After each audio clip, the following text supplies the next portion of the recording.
Alright guys, Matt and the Max. Here we are in Phoenix, Arizona. And we're going to talk a little bit about Phoenix. So basically, Phoenix wouldn't be here without modern technology.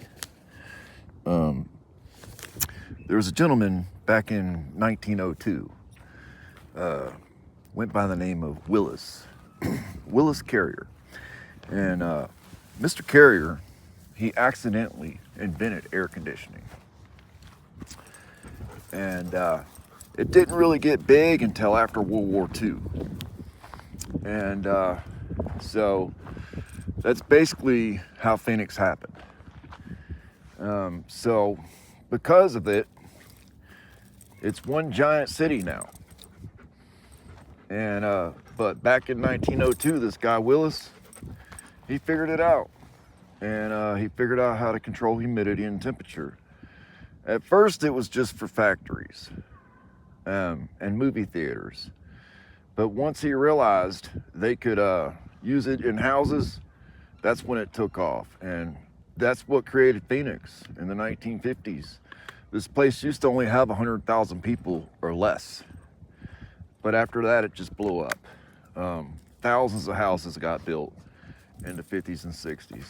And just ever since then, it's just been nonstop. And so here we are today, in a place where summer feels like a microwave. The people here before us, they were Hohokam. And before air conditioning, they managed to live here.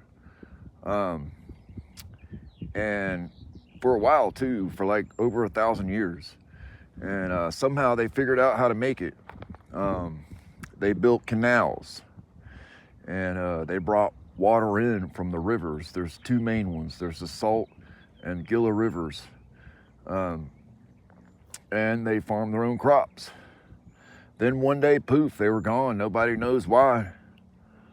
But you can't really say anyone stole this land because literally there was no one here. When the settlers showed up in 1860s, they found this abandoned land like with these canals. And they were like, oh, free infrastructure. We don't mind if we'll kind of reroute these canals and make them work for us. And they named the city Phoenix because it was literally arising from the ashes of the old civilization. So mad respect to the hobo. The ho-ho. Ho-ho, how do you say it? Hohokam. Spelled with a K. Yeah, mad shout out to them, whatever happened to them. Because that takes a certain type of person. It takes a warrior to do that. So where does the water come from? Some of it even comes from the ground, and which is basically like sinking the ground because there's only so much water, and they're going to run out. And the Colorado River, I forgot to mention that. Tubing's big here too. So you can only imagine those rivers are really being used a lot. True crime? Oh, well, we got someone called the Baseline Killer. Now, he was a character, and I watched a documentary about him on YouTube, and he was already locked up. And they let him out, which was pretty stupid, but yeah, he was already locked up and they let him out, which is, well, the justice system sucks.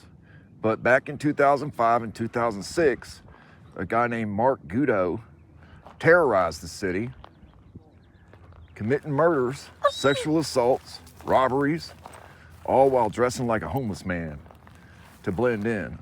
The scariest part, the crimes went on for so long because police didn't realize they were connected at first. He was finally caught, and he's now on death row.